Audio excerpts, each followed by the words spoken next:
Hi everyone, welcome back to my Homeowner Series. This is a 5-week series where I talk about the reality of owning a home, the good, the bad, and the unexpected. In my last video, I shared about how we bought our first home, what we did right, and what I wish we had done differently. But in this episode, I'm going to be diving deeper. Buying a home was just the beginning. Moving in as newlyweds with a new baby, that was a whole new challenge. So in this episode, I'm going to be sharing exactly what our first year really looked like, including how we handled moving in, having our new baby, our biggest expenses, and some of the challenges that we didn't really think about moving into our home. So if you are thinking about buying your first home while growing your family, keep watching because this one is for you. And if you don't know already, my name is Gabby. I'm your mom friend in real estate here in the New Jersey suburbs. It is my goal with this channel to be your #1 resource when it comes to all things moving and real estate in Central Jersey. I recently started this Homeowner Series where I take you to my journey of home ownership, which happened about 4 years ago. If you're new here and you want to follow along to the journey, don't forget that there's another video right before this.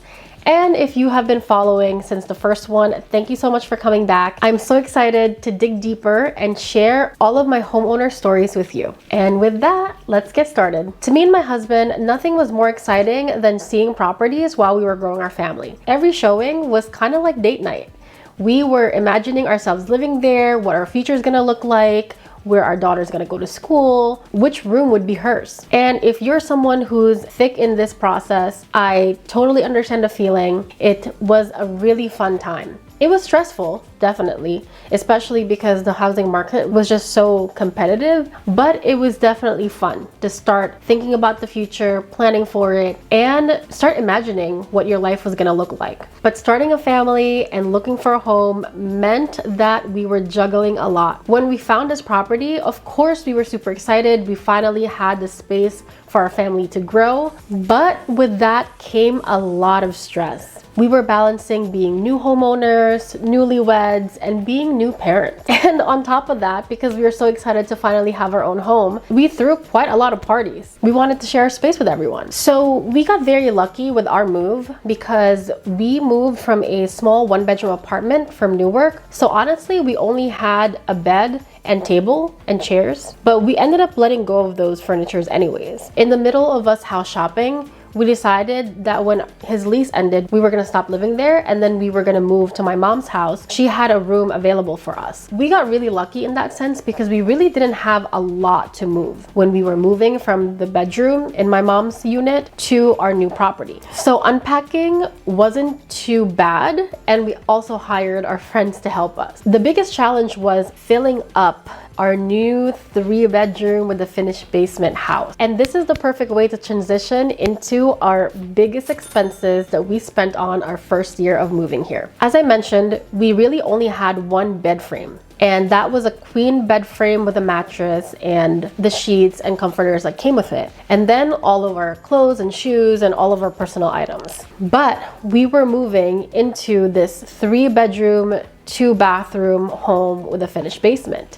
So we needed to get a new dining table, chairs, a couch, a new bed frame for us because we wanted to upgrade to a king bed. And then we were gonna move the queen size bed frame in the guest room downstairs. And then we also had to buy our baby her new crib, all her other baby items, and it was just a lot. In addition to that, while the home was pretty much move-in ready, there were no blinds, curtains. A lot of the walls are empty and bare, newly painted, which is amazing, but no shelving. So I also had to buy new shelves and we had to buy hangers, kitchen utensils. It added up so quickly that I didn't even realize how much we spent. It honestly felt like we were swiping our credit cards nonstop, and it felt like that because it's what happened. So I suggest that you definitely create some sort of budget. I think we got overboard because we were able to save so much money in down payment and closing costs that we felt it was okay to splurge on other things. I highly recommend that you definitely set a budget, because a lot of the times I would say that first-time home buyers, or just buyers in general, focus so much on how much they should save for down payment and closing costs, but there are extra costs after that. The moving expenses, the furniture, and everything else, you really need to account for also. Outside of the expenses, one of the hardest things that first year, honestly, was figuring out how to divide responsibilities between me and my husband. We were both working. We were honestly in survival mode because we just had a new baby, and there weren't really much time to talk about division of responsibilities. I will say there were certain natural things that kind of just played out in itself. For example, I never really touched the trash can.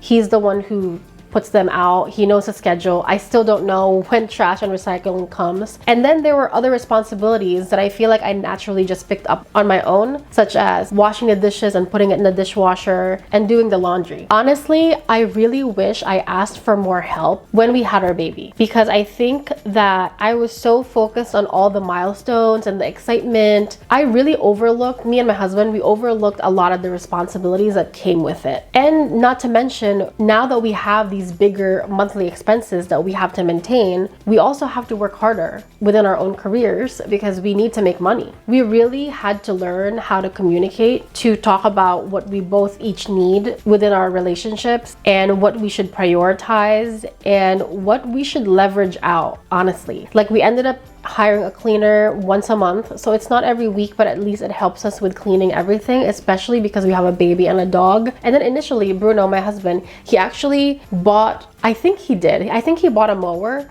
and we ended up returning it because we got super lucky that our neighbor across from us is a landscaper. So he kind of convinced us that it's better for him to just clean up the yard. At first, I thought that we shouldn't do that because I can take care of the home inside and he can take care of the outside work. But to be honest, in that moment, I realized that it's probably better for him to help me a little bit more out in the house and with Brielle, our daughter, than, mowing the lawn for hours. Outside of just dividing responsibilities in the home, you're learning about each other's parenting styles as well. And then you're also learning more about each other and living with each other, especially if this is your first time living together alone. It's an exciting time, and I don't want to freak you out, but looking back, I just wish I had some sort of guide or a mom friend.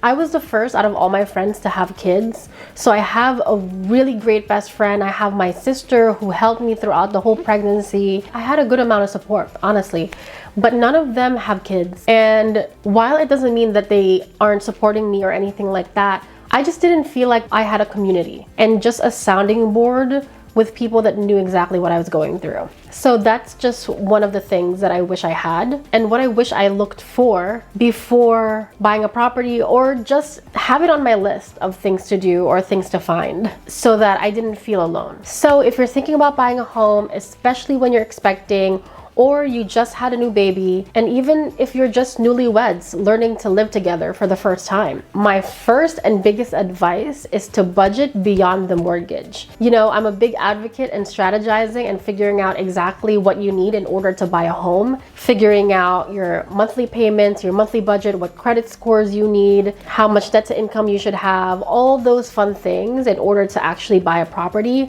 But it's just as important to also strategize about what happens after.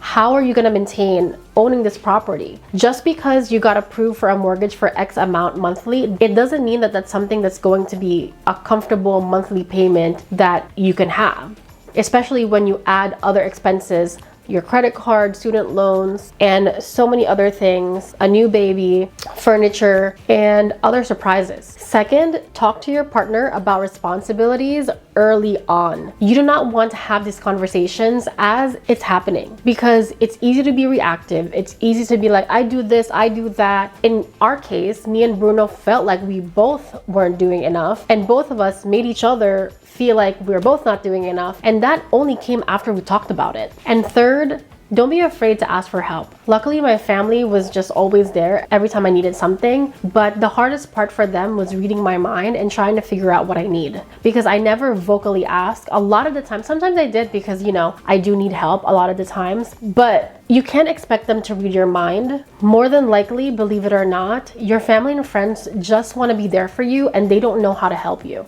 So if you don't know how to ask for help, or if you don't actually reach out, it'll be much harder for you to deal with being a new parent. And lastly, if you're like me and you do not have a lot of mom friends or a community that gets exactly what you're going through, or people who just bought a home, find your people. It doesn't mean that you're gonna let go of your other friends or not be friends with them anymore. We still have a lot of friends that we kept in touch with, even though they don't relate to a lot of what we went through. But finding more friends, surrounding yourself with other people who you feel gets you, will make yourself feel better. It'll allow you to open up more about some of the struggles and the challenges, the reality of having these amazing things, and not make you feel guilty for feeling the opposite side of those wonderful things. If you resonate with this, I really hope this helps you out. And if it doesn't resonate with you because you already have mom friends or have other friends who bought homes already, then that's amazing. Then really stay surrounded by those people